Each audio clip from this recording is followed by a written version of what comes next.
नमस्कार, बहुत स्वागत है आपका। आप देख रहे हैं तेज की खास पेशकश डुबकी लगा लो पुण्य कमा लो, और मैं हूं आपके साथ शैलेंद्र पांडे। हम आज चर्चा करने वाले हैं कि वाकई में क्या पवित्र नदियों में स्नान करने पर, पवित्र मौके पे स्नान करने पे क्या वाकई में हमारे पाप कम हो जाते हैं, क्या वाकई में हमें पुण्य मिलता है, और क्यों कहा जाता है कि पवित्र अवसरों पर, पवित्र सरोवरों में, पवित्र नदियों में स्नान करने से व्यक्ति के पाप कम हो जाते हैं, व्यक्ति को जीवन में शुभता और पुण्य फल प्राप्त होते हैं। आज इस राज पर से पर्दा उठाएंगे और आपको बताएंगे कि अक्षय तृतीया पर जिस शाही स्नान की, जिस पवित्र डुबकी की बात हो रही है, क्या वाकई में वो अक्षय पुण्य देने वाली है या नहीं है। और ऐसे तमाम हमारे भाई बहन जो डुबकी लगाने के लिए पवित्र नदियों के किनारे नहीं जा पा रहे हैं, या ऐसे हमारे तमाम भाई बहन जो कुंभ के मौके पे नहीं जा पा रहे हैं, वो क्या करेंगे। तो चलिए शुरुआत करते हैं कार्यक्रम की। सबसे पहले ये जानते हैं कि हिंदू धर्म में या हिंदू परंपरा में स्नान करना या डुबकी लगाना इतना ज़्यादा महत्वपूर्ण क्यों है। देखिए, सृष्टि के 5 तत्व हैं। जो सृष्टि का निर्माण हुआ है, जिसमें हम रहते हैं, उसके 5 तत्व हैं, जिसमें सबसे महत्वपूर्ण तत्व है जल तत्व। किसी भी चीज़ का जन्म जल के बिना हो ही नहीं सकता। कोई भी चीज अगर सृष्टि में प्रकट होती है, जन्म होता है, तो वो 2 तरीके से प्रकट होती है, या तो जल से या तो प्रकाश से। तो प्रकाश से पैदा होते हैं ईश्वर या ईश्वर के अवतार, प्रकाश से भगवान पैदा होते हैं। और जो मानव है, सामान्य जन है, हम सब लोग हैं, हम सब जल से पैदा होते हैं। आप देखें, जब शिशु गर्भ में रहता है तो उस अवस्था में भी वो जल के अंदर ही मूव करता रहता है। एमनियोटिक फ्लूइड कहते हैं उसको, उसके अंदर ही रहता है। बिना जल के सृजन होना संभव ही नहीं है। जल का महीना कौन सा होता है? जुलाई और अगस्त का बरसात होती है। और आप देखिए, बरसात में ही धीरे धीरे छोटे छोटे पेड़ पौधे उग जाते हैं। पेड़ पौधों का अंकुरण भी सबसे ज्यादा होता है बरसात के महीने में। तो जल का मतलब होता ही सृजन है, इसीलिए किसी भी चीज का जन्म बिना जल के नहीं हो सकता। और अद्भुत बात यह है कि किसी भी चीज का अंत भी बिना जल के नहीं हो सकता। किसी भी क्रिया की समाप्ति जल से ही की जाती है। मृत्यु हो जाने के बाद जब शरीर जल जाता है तो हम कहां प्रवाहित करते हैं अस्थियों को? जल में। इसी तरह से पूजा उपासना हो जाती है तो हम क्या करते हैं? हवन करने के बाद जल छिड़कते हैं, या आरती करने के बाद जल डालते हैं उसमें। यानी शुरुआत भी जल और अंत भी जल। जल का मतलब क्या है भाई? जल का मतलब है सृजन, क्रिएशन। हमारे शरीर का जो निर्माण है वो भी जल से हुआ है। 70% हिस्सा हमारे शरीर का जल से बना हुआ है। यानी जो कुल खेल हो गया हमारे जीवन का, हमारे मरण का और हमारे अस्तित्व का, वो कहां से हुआ? वो जल से हुआ। जल के अंदर चीजों को धारण करने की शक्ति भी होती है। आप कभी भी शरबत बनाते हैं तो क्या करते हैं? जल में चीनी मिलाते हैं, जल में नींबू मिलाते हैं। तो जल क्या होता है? उस नींबू को, उस खट्टेपन को, उस मीठेपन को सोख लेता है, ग्रहण कर लेता है और अपनी तरह बना देता है। तो जल के अंदर चीजों को धारण करने की शक्ति होती है। ये शक्ति वायु के अंदर, पृथ्वी के अंदर, आकाश के अंदर, अग्नि के अंदर उतनी नहीं होती है। ये चीजों को नष्ट कर देते हैं या अपने में मिला के खत्म कर देते हैं। उसका अस्तित्व बना भी रहे और वो मिले भी रहें, ऐसी क्वालिटी सिर्फ जल में होती है कि जल भी रहेगा और मिठास भी रहेगी। तो जल के अंदर चीजों को एडॉप्ट करने की शक्ति पाई जाती है। अब होता क्या है? जो पवित्र नदियां हैं उसमें पवित्र मन से लोग स्नान करते हैं, पवित्र भावना से स्नान करते हैं। हम लोग आज भी जाते हैं, गंगा में पैर डालने के पहले गंगा को उठाते हैं, सर पे लगाते हैं अपने, फिर नहाने जाते हैं। और इस भाव से नहाते हैं कि गंगा नदी नहीं है, गंगा माँ है और हम माँ की गोद में नहा रहे हैं। ये जो भाव है ना, सारा खेल इसी भाव का है। इस भाव से तरंगे पैदा होती हैं और वो तरंगे उस जल में घुल मिल जाती हैं। जल का खेल इतना ताकतवर होता है कि आप देखिए, आप देखेंगे मंदिरों में क्या होता है, जल में 2 पत्ते तुलसी के डाल के भगवान के चरणों में रख देते हैं, कहते हैं चरणामृत है, और इसको पीने से अकाल मृत्यु नहीं होगी, इसको पीने से रोग दूर हो जाएंगे। सोचो जल कितनी ताकतवर चीज है। तो जल में पवित्र तरंगे घुल मिल जाती हैं। जल में लाखों लोग पवित्र मन से स्नान करते हैं नदियों में, वहां जाके पवित्रता के कर्म करते हैं, वहां मंत्र जप करते हैं, तो वो तरंगे उस जल में घुली मिली सी मौजूद रहती हैं। और जब कोई व्यक्ति उस तरंगों का लाभ उठा लेता है, जब कोई व्यक्ति उस जल में स्नान करता है, तो उस तरंगों का पूरा लाभ उठा के अपने मन को शुद्ध कर लेता है। तो नदियों में नहाना या नदियों में स्नान करने की जो बात की गई है, ये कोई अंधविश्वास नहीं है, ये विज्ञान का एक स्टैम्प्ड मामला है। विज्ञान कहता है हाँ बिल्कुल ऐसा होता है, जल के अंदर तरंगे होती हैं, तो बिल्कुल तरंगे अगर होती हैं तो वो लाखों सालों से जो मंत्रों का जप हो रहा है, जो लोग पवित्र मन से वहां जा रहे हैं, वहां पवित्र काम कर रहे हैं, वो तरंगे आज भी वहां मौजूद हैं। और जब आप और हम जैसे आदमी उसमें डुबकी लगा के निकलते हैं पवित्र मन से, तो वो तरंगे हमारे शरीर में जाती हैं और हमें बड़ा अच्छा सा फील होता है, हमारी मुश्किलें कम होने लगती हैं। इसीलिए स्नान या डुबकी लगाना इतना ज्यादा महत्वपूर्ण हो जाता है कि जब आप पवित्र मन से पवित्र नदियों के जल में स्नान करते हैं या डुबकी लगाते हैं, तो वो तरंगे जो उसके मॉलिक्यूल्स हैं, अगर आप विज्ञान के विद्यार्थी हैं तो आप जानते हैं कि जल के अंदर भी अणु और परमाणु पाए जाते हैं, ठोस के अंदर सबसे ज्यादा और जल के अंदर मध्यम। तो जो मॉलिक्यूल्स हैं जल के, जो जल के तरंगे हैं, वो बदल जाती हैं तरंगों की वजह से, मंत्र जाप की वजह से और पवित्र भावनाओं की वजह से। और जब आप उसमें डुबकी लगाते हैं तो वो पवित्र तरंगे आपके शरीर में जाती हैं और वाकई में उसका असर होता है। इसीलिए एक डुबकी लगाने से पुण्य की प्राप्ति होती ही होती है। और पुण्य क्या है? पुण्य वही है ना कि हमारा मन आनंदित हो जाए, किसी का मन प्रसन्न हो जाए, मन की चिंताएं दूर हो जाएं, ये भी तो पुण्य ही तो है। इसीलिए जब हम जल में डुबकी लगाते हैं तो हमारा मन आनंदित हो उठता है, हमें पुण्य की प्राप्ति हो जाती है। हम डुबकी लगाने की जो बात कर रहे हैं वो कर रहे हैं सिंहस्थ कुंभ के कॉन्टेक्स्ट में। जो कुंभ का मेला लगा हुआ है सिंह में, सिंह राशि में सिंहस्थ कुंभ है, इसमें डुबकी लगाने के कॉन्टेक्स्ट में हम बात कर रहे हैं। क्योंकि लाखों करोड़ों लोग अक्षय तृतीया के दिन डुबकी लगाएंगे और पुण्य की प्राप्ति करेंगे। ये पूरा मामला क्या है, ये पूरा चक्कर क्या है, आइए आपको समझाते हैं। देखिए, इस बार जो सिंहस्थ कुंभ है उसमें बृहस्पति और सूर्य का संयोग तो है ही। क्योंकि देखिए, बृहस्पति जब सिंह में हो और सूर्य जब मेष में हो तभी सिंहस्थ कुंभ लगता है, तभी उज्जैन में कुंभ की स्थिति होती है।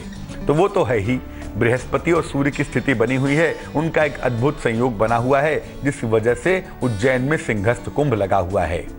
लेकिन इसमें एक यूनिक बात और भी है। वो यूनिक बात ये है कि इसके साथ साथ शनि और मंगल की उपस्थिति भी बनी हुई है। शनि और मंगल दोनों वृश्चिक राशि में विद्यमान हैं और वृश्चिक राशि को हम मानते हैं जल तत्व की राशि। तो जल तत्व की राशि में मंगल और शनि बैठे हुए हैं, इसीलिए मंगल शनि सूर्य बृहस्पति की वजह से जब आप इस बार सिंहस्थ स्नान में डुबकी लगाएंगे, इस बार कुंभ के अवसर पर जल में डुबकी लगाएंगे, तो पवित्र तरंग तो आपको मिलेगी ही मिलेगी, आपके मन की चिंताएं तो दूर होंगी ही होंगी, आपको बहुत सारे ग्रहों की कृपा भी मिल सकेगी, आपके बहुत सारे ग्रह बेहतर होते हुए दिखाई देंगे। साथ ही साथ क्या होगा? देखिए, पाप और पुण्य दोनों ही कभी नष्ट नहीं होते जब तक कि उनका प्रभाव आप भोग न लें। अगर आपने पाप किया है तो उसका प्रभाव भोगना पड़ेगा, पुण्य किया है तो उसका प्रभाव भी भोगना पड़ेगा। जब आप पवित्र तरंग के संपर्क में आते हैं, जब आप स्नान कर लेते हैं पवित्र नदी में और सही मौके पर स्नान करते हैं, पवित्र तरंगों के संपर्क में आते हैं, तो आपके मन की स्थिति इतनी ज़्यादा पवित्र हो जाती है कि आप अपने पापों का प्रायश्चित आसानी से कर पाते हैं, या यूँ कह लें कि हमारे पापों का प्रायश्चित हो जाता है। ये अवसर, ये सिंहस्थ कुंभ का जो अवसर है, ये कोई छोटा मोटा अवसर नहीं है। इस समय ग्रह नक्षत्र तो सुंदर होते ही हैं और ये अवसर 12 साल में एक बार आता है। तो 12 साल का एक ऐसा मौका जब जल के अंदर पवित्र तरंगे तो है ही, जल के अंदर ग्रहों की कृपा भी है, जल के अंदर अमृत भी है और सुंदर संयोग भी बना हुआ है। और बना हुआ कहाँ है? उज्जैन में बना हुआ है। उज्जैन को भारत की सबसे इंपॉर्टेंट नगरी मानते हैं। सारे ज्योतिष की गणनाएं, सारी वेधशालाएं, सारा ज्योतिष जो है वो उज्जैन नगरी से ही कंट्रोल होता था एक समय में।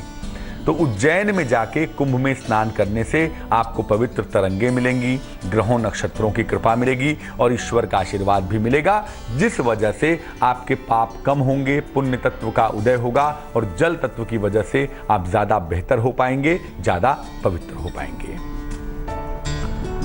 अक्षय तृतीया पर कुंभ के पवित्र अवसर पर शाही स्नान होता है।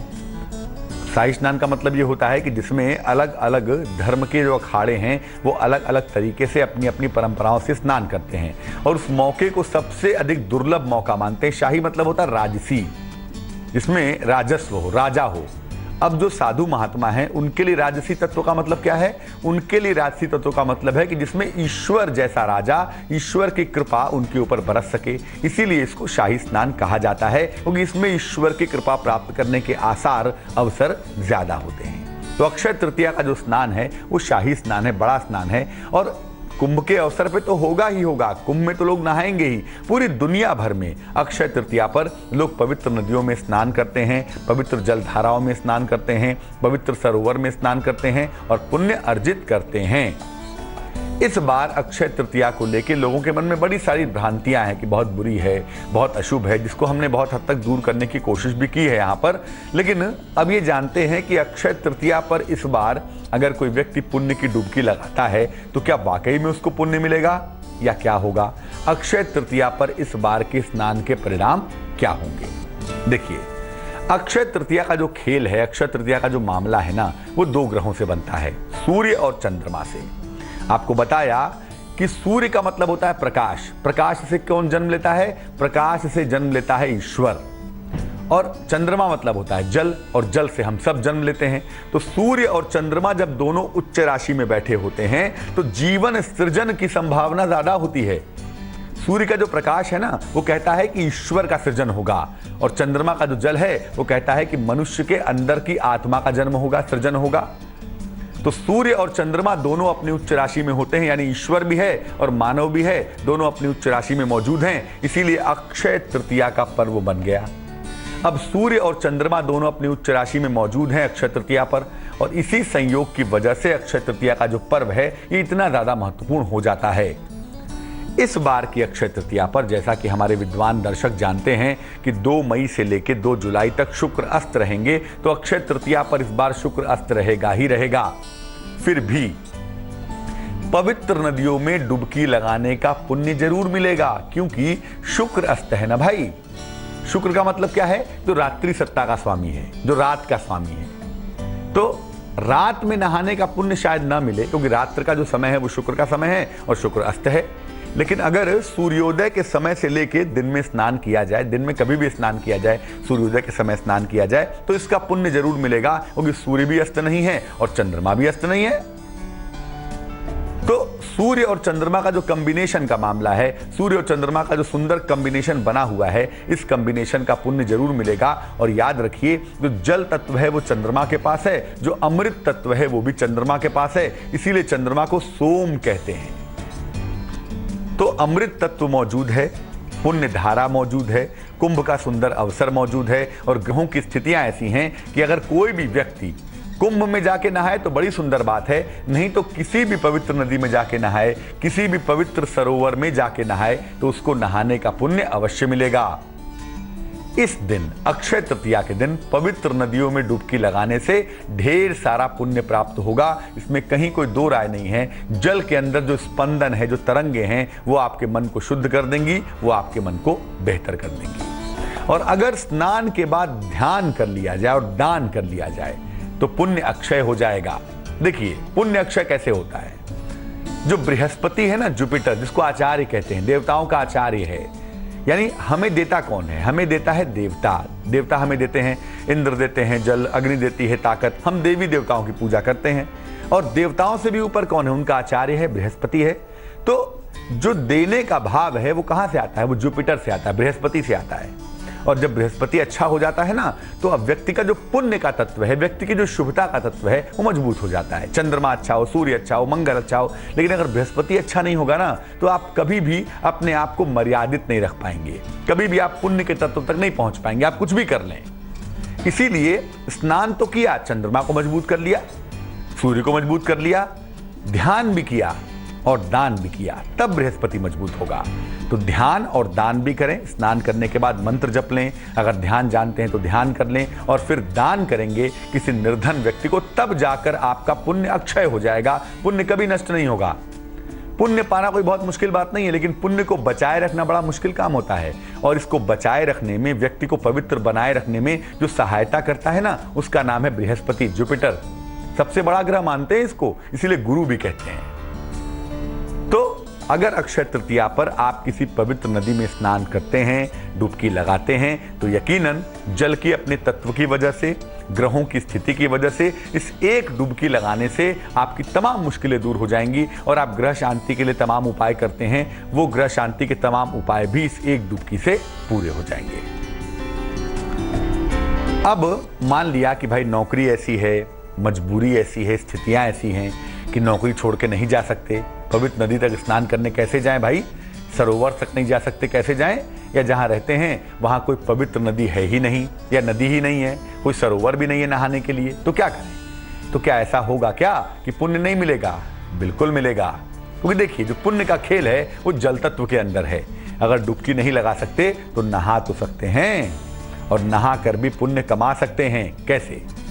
आप अपने घर में ही नहा लीजिए। देखिए बेहतर होगा कि रात होने के पहले नहा लीजिएगा। अक्षय तृतीया के दिन रात होने के पहले नहा लेंगे, क्योंकि जो रात्रि सत्ता है ना, जो रात का स्वामी है वो शुक्र है, वेनस है, और कुछ हद तक शनि भी है। तो शुक्र के अस्त होने की वजह से बेहतर होगा दिन में नहा लें, दोपहर में नहा लें, अर्ली मॉर्निंग नहा लें तो भी ठीक है। घर में एक बाल्टी में जल भर लें, जो घर में उपलब्ध जल है आपके नहाने का, उसमें गंगा जल मिला लेंगे। एक ढक्कन, 2 ढक्कन, एक आध चम्मच भी मिला लेंगे तो काम चल जाएगा। पहले जल को सर पे लगा के प्रणाम करिए। जल को हाथ में लीजिए, आचमन कहते हैं इसको, अंजुलि में लेके अपने सर पे लगा के प्रणाम करिए, और उसके बाद स्नान करना शुरू करेंगे। पहले क्या करेंगे कि जो पानी है उसको अपने नाभि पर डालेंगे, फिर सर के पिछले हिस्से में डालेंगे, और उसके बाद नहाना शुरू करेंगे। और जब नहा लेंगे तब सूर्य को काले तिल मिलाकर अर्घ देंगे। अब मान लिया आप दोपहर में नहा रहे हैं तो उस समय अर्घ देने का कोई मतलब नहीं है, उस समय केवल सूर्य भगवान को प्रणाम कर लीजिएगा। और अगर सुबह सुबह नहाने का मौका मिल रहा है तो सुबह आप अर्घ दे देंगे काले तिल मिला के। इसके बाद साफ वस्त्र पहन लीजिएगा और फिर मंत्र जप करिएगा। और देखिए मूलतः अक्षय तृतीया पर जिनके मंत्र का जप होता है वो हैं लक्ष्मी नारायण, माँ लक्ष्मी और भगवान विष्णु। आपको हम तमाम मंत्र बता चुके हैं। ओम ह्रीं श्रीं लक्ष्मी नारायणाय नमः, ओम ह्रीं श्रीं लक्ष्मी वासुदेवाय नमः। या कोई मंत्र नहीं जानते तो याद रखिए मुक्ति का जो मंत्र है वो है कृष्ण। तो कृष्ण कृष्ण कृष्ण कृष्ण, इस मंत्र का जप करने से भी काम चलेगा। लेकिन स्नान करके मंत्र जप करिएगा। मंत्र जप करना भी संभव ना हो तो कम से कम भगवान के स्थान पर बैठ के 2 मिनट, 4 मिनट, 5 मिनट, 10 मिनट कम से कम जो अपनी बातें हैं, जो अपनी चीजें हैं वो भगवान से कहेंगे। इसके बाद जब मंत्र जप कर लेंगे तब वस्तुओं का दान करेंगे। देखिए दान की बड़ी महिमा है, क्योंकि आपने स्नान कर लिया, आपने मंत्र जप कर लिया, आपने ध्यान कर लिया, उसके बाद दान भी जरूर करेंगे, क्योंकि दान करने से ही चीजें पूर्ण होंगी। दान के साथ आशीर्वाद मिलेगा और पुण्य मिलेगा आपको। और दान में भी कहा जाता है कि अक्षय तृतीया के अवसर पर या बैसाख के महीने में जो गर्मी में उपयोगी वस्तुएं हैं उनका दान करना चाहिए। जैसे खरबूज है, ककड़ी है, खीरा है, तरबूज है, चप्पल है, छाता है, या हाथ वाला पंखा भी कहा गया कहीं कहीं पर, जौ का सत्तू है, मटकी है, शीतल जल है। जो चीज़ें गर्मी में राहत पहुंचाती हैं अगर उनका दान किया जाए तो इसके परिणाम विशेष लाभकारी होंगे, विशेष शुभ होंगे। तो अक्षय तृतीया का पावन अवसर, इस पर नहाने से वाकई में आपको पुण्य मिलेगा। लेकिन वैसे भी याद रखिए, अगर किसी पवित्र स्थान पर जाते हैं, किसी धार्मिक स्थल पर जाते हैं और वहां पर पवित्र नदी का अवसर बना हुआ है, मौका बना हुआ है, तो वहां भी डुबकी जरूर लगाइएगा। और डुबकी लगाने के बाद 2 मिनट वहीं पर बैठ के ध्यान या मंत्र जप करने के बाद दान करिएगा। ऐसा करने से आपका पुण्य बढ़ेगा और आपकी गलतियां क्षमा हो जाएंगी। तेज की इस खास पेशकश में फिलहाल बस इतना ही। मुझे दीजिए इजाजत, लेकिन देश और दुनिया की तमाम खबरों के लिए